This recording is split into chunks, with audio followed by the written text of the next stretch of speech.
Okay, Alex, good afternoon. Happy Good Friday. afternoon, and hello, everybody, and welcome to another episode or session of Free Coaching Friday. This is something we do every Friday where we go live, answer your questions, anything you might have. We've received a lot of questions actually this week, so Vite's going to address some, and I'll start first.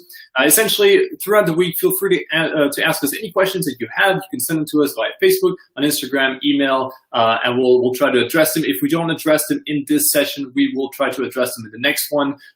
Questions are sometimes piling up, but we will make sure to address yours. So we're going to start right away. We have a question about opportunities for investment. Now, a lot of people right now are obviously talking about the coronavirus. It makes a lot of sense. It's been on the front page of every newspaper for the last couple of months. But so there are a lot of opportunities there, but it's also opportunities that everybody is aware of. There is more and more saturation there because a lot of people are looking at it. And so what I've actually done, and this is something that we do at Beyond Entrepreneurs, is look at different kinds of opportunities that are maybe not on the front page of every newspaper, but that still exist. And right now, one of those opportunities that we're looking at is Hong Kong. Now, a lot of you guys are familiar with what's happening in Hong Kong. There have been protests in the streets for a long time. Then the coronavirus kind of came and took over the center stage. But before that, there have been protests in Hong Kong for well over a year. And right now, it's picking back up again. What this means is that for long-term investors, I believe that there is still value to be had in Hong Kong, generally speaking, as an investment opportunity. Full disclosure, we own a long-term investment in Hong Kong for a reason, because we think it's a great place to park money. Of course, a lot of people are saying right now, well, the future of Hong Kong is very uncertain, and there is some degree of truth to that. But I think really what's most important here is to differentiate between the political issue at hand with China imposing more and more of the Chinese Communist Party's will onto Hong Kong and kind of ending this one country, two systems approach, but really keeping still the economic engine of Hong Kong going. Beijing, I think, has absolutely no interest in making Hong Kong go down into the slums. No matter what, I still believe that the financial markets in Hong Kong are going to keep doing really well. It's a big social hub, but it also attracts a lot of foreigners. It attracts a lot of Chinese, and obviously there's a big community of mainlanders there as well.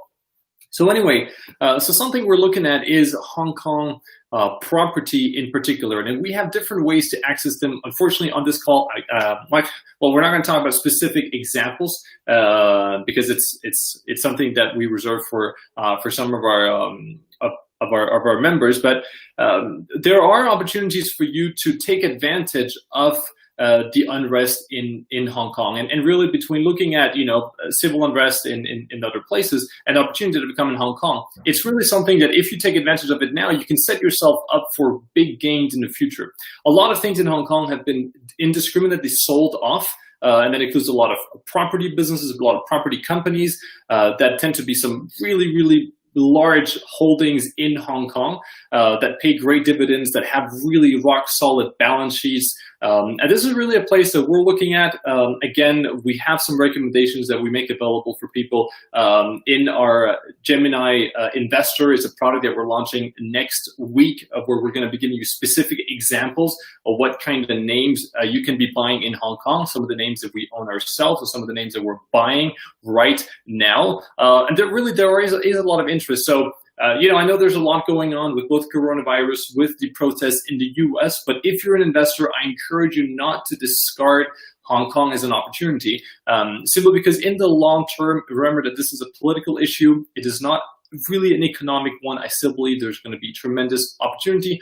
And I used to live in China. The Chinese, in particular, the overseas Chinese of Hong Kong, are resilient people. They work hard, they save well, they're resilient, they get through crises, and I think Hong Kong will do just well in the long term. So again, we'll come to you with more opportunities in the Gemini Investor. If you want to get access to this, just let us know, and we'll get it out to you. You can answer here in the comments or email us, and we'll make sure to get that out to you next week when it comes out.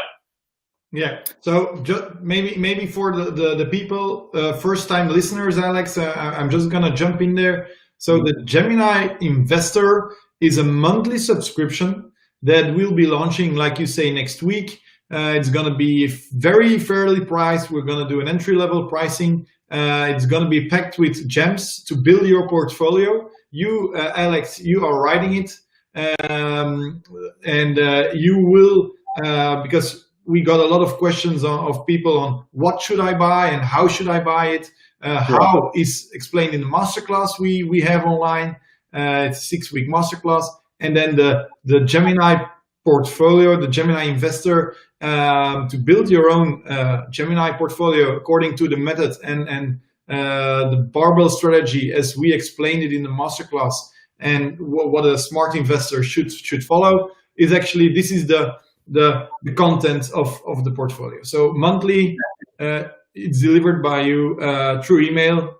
You will get it if you subscribe next week. And we like we said, I think in one of the daily nuggets earlier on this week, we're gonna do in the first month subscribers, we're gonna do a very special offer. So if you're interested, for example, in the opportunities that Alex is talking about, which we've been looking at in Hong Kong, but also many others. If you are interested in building a portfolios, you have to subscribe to the Gemini Investor. If you want to be given notice of when we launch it, please go to the website, subscribe to the newsletter, and all the members, all the people in the newsletter will get notified at first. And we will also talk about it next week, of course.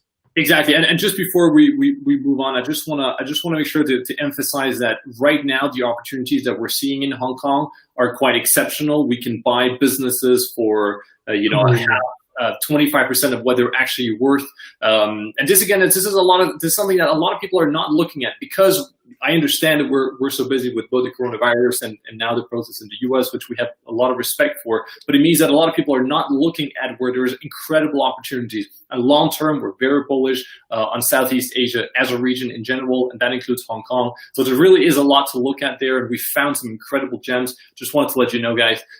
So stay tuned, because it's a great opportunity. Absolutely. Thank you, Alex. Thank you. So on the business part, I received a very interesting question. We have been talking lately, Alex, about buying a business. Absolutely. Some of the members of the masterclass also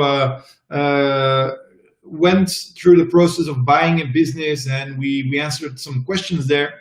But one question that came in this week was from one guy who told us, look, I really appreciate your perspective on buying a business, but what about selling a business? What about selling a business? Is there any advice you could give? Is there a perspective you can take? Is there something you can share on in general on selling a business?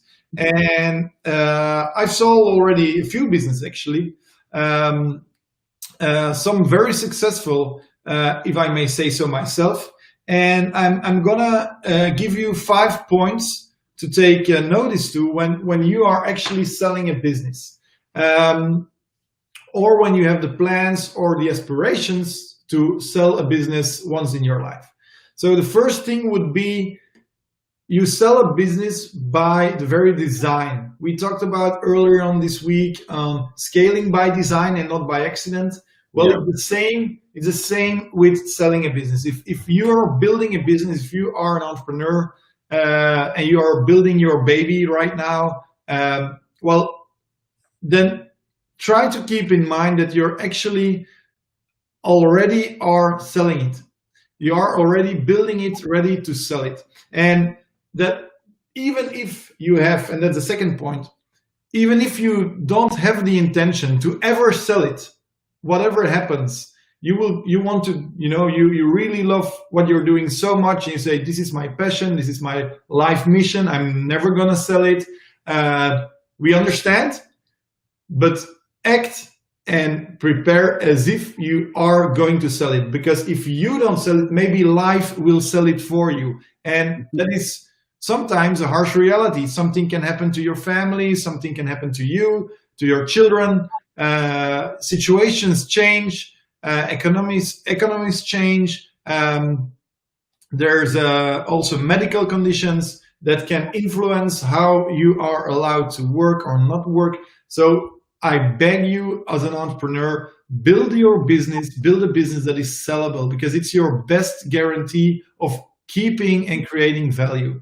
And so if you're doing it by design, so that was the first point I made, do it by design. It means that when you're actually starting out with a business, you wonder, you take note, and you say to yourself, okay, what if this is the business I'm going to build? Who is buying this business? Who is my buyer? So by design means you envision already, you make a profile of the buyer that is actually going to buy.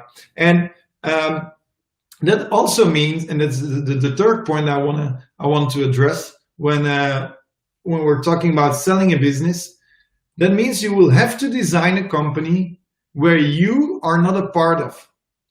If you want to be able to sell it, and you are still one of the key players in your business, if you are still one of the key persons and one of the, let's say, hard to miss people that is working in the business or working on the business, it means that it will be harder to sell. So if you can design a business, and if you can build a business where you are not needed, or at least not needed so much, of course, I hope you have an added value to your company.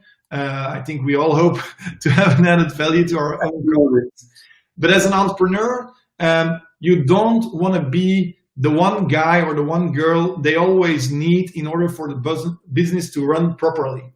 And when I'm talking to entrepreneurs we invest in, when I'm talking to partners, when I'm working with, I always repeat myself when I say, look, you will have to be less important tomorrow than you are today. And that is exactly what we try to be. You don't want to be the most important person in your company. You do want to be important in terms of giving it direction, building out a strategy, laying the path ahead, and envisioning a wonderful vision for the future.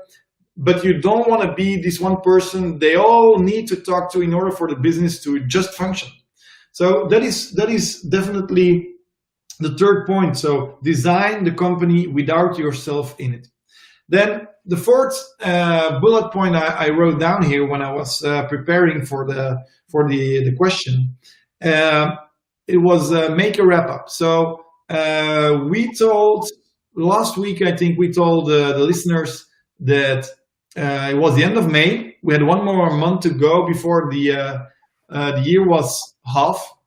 And we encouraged them, and we encouraged you as well to make a wrap up of your numbers. So where are we today? And you should do the same with the sellability of your company. So you are a business owner. Maybe you're just starting out. Maybe today I have a meeting. Actually, we have 2 other meetings with people that are starting a new business, Alex, after this call and another one. And they're just starting out. So I love it when people are starting out in a crisis, because I think it's the best moment ever to start a new business. But if we're going to envision this company, we're going to envision it without yourself and with, let's say, an offer to a buyer. So make a wrap up where you are today in terms of how sellable is my business today? How needed am I still in my business? And how much can I be missed in my business? So can I work, for example, from home, or is that still not possible because my physical presence is required in my business? Can I leave my company for a week of holiday? And is there still, turnover that is generated? Is there still revenue coming in, or is everything finished when I take a break for a week, for example? If you can't take a break for a week, can you take a break for 2 weeks or a month? I think if you could take a break for, let's say, a month without doing anything inflicting on your company, I think that's an achievement. That's a milestone. And apart from encouraging you to take a break regularly, I think it's also important to do it without looking at the fun part of taking a break. Being able to be missed for a month, for example, is also, actually for me, it is something you do for your employees. And I'm gonna just explain why I say this. So why are you doing this for your employees? Because if you can be missed in your company, if you can leave for a month and your company can still keep doing business as usual, you actually just gave the best gift you can to the people that you hired and that work for you, because it means you have just made their future more safe, financially safe. Because I know a lot of businesses and I know a lot of entrepreneurs that are so needed in their company that if anything happens to them, their employees, their workforce is actually fucked. Mm-hmm. And that is not really a gift as an entrepreneur. So I see it as an achievement, not only for you to be able to take a break, and that's nice and wonderful, but it's also a gift to your employees because it's taking good care of them in a way. And in a way that you say, look guys, if anything happens to me, you will still be taken care of because the system I built is still working. And I encourage you to look at it this way because it's so important, and it's also, in a way, respectful to the people you work with. So I think that's one of the challenges every entrepreneur should take. If you employ personnel, and you are still so important, you still cannot be missed, just know that towards them, it's a liability. You are a liability as the entrepreneur that cannot be missed. And what you want to avoid, of course, in every deal is a lot of liabilities. So if you can take yourself as a liability out of your company, it becomes more sellable. So the fourth point to wrap it up was, where are you today? Make let's say the balance sheet on where you are in being missable in your company and how sellable is a company. And then of course the fifth point is the moment of selling itself. The last company I sold was a restaurant business, and what we did there was we actually prepared everything up until the financial plan to buy the company. So I prepared everything. We ran the numbers. So we removed all the friction there was. I went to talk to the banks. I put the loan together. So I made sure that someone who could spend X amount would have a financing. But that was very strong. So the buyer didn't even had to go to the banks in order to finance the buying of my company. So I went there.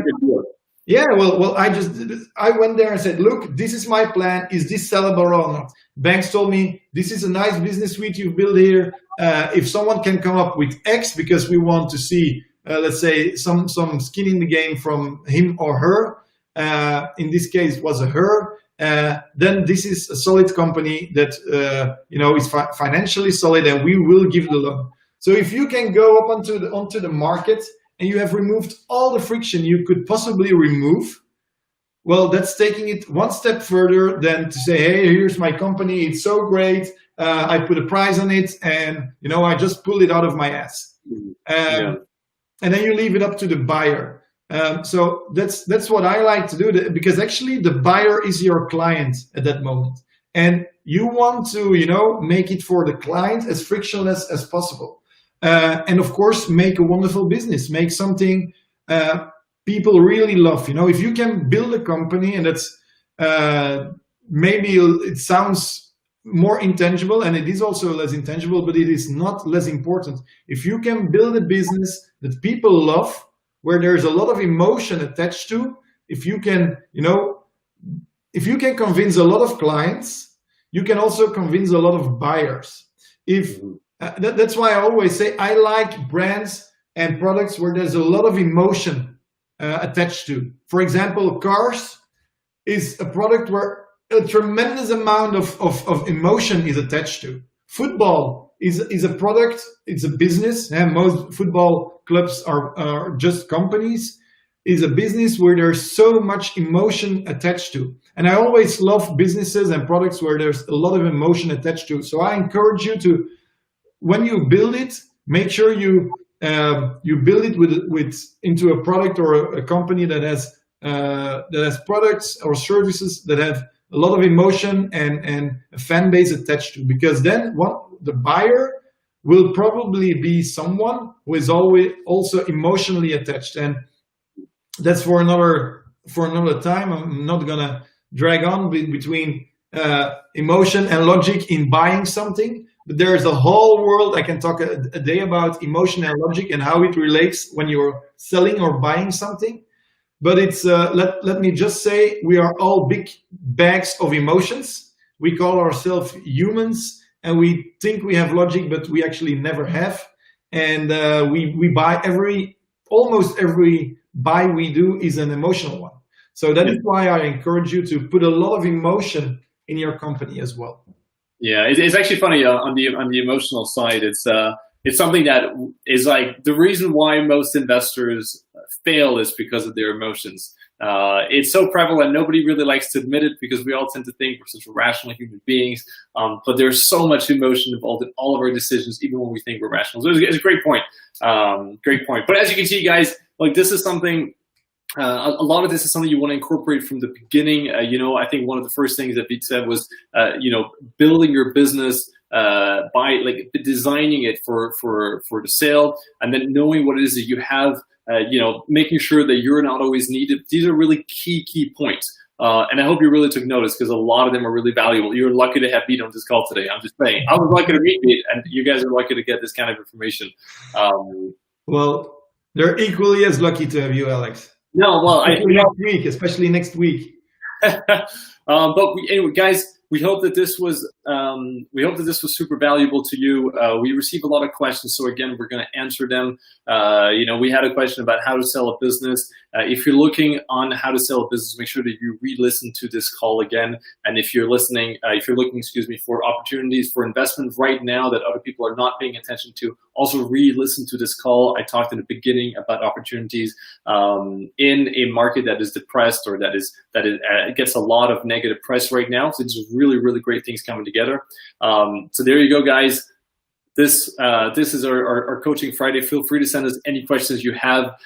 If you're looking to learn more about what it is that we teach, how it is that you can go about investing, how you can build a portfolio, how you can build a business that actually generates cash flow so that when you sell it, you can really sell it for a lot more than you think. But really building a business that actually generates money for you more than just your salary, and building a network of international investors and entrepreneurs. We really encourage you to check out our masterclass. You can find it on our website, beyondentrepreneurs.com. It's a year's worth of information jam-packed into 6 weeks. It's everything that we know about business and investing. We're really proud of it because it's really something we put a lot of effort into. We think it's great, so we really encourage you guys to check it out if this is something you're interested in. Exactly. So, guys, enjoy Friday afternoon. I hope you had a wonderful week. We will see you for Coaching Friday next week, and we will see you live again on Monday for a daily nugget, small nugget of wisdom, but it can be a golden one, so stay tuned. And in the meantime, enjoy the weekend. Enjoy the weekend, everybody. Thank you. Bye, Alex. Bye, Piet. Cheers.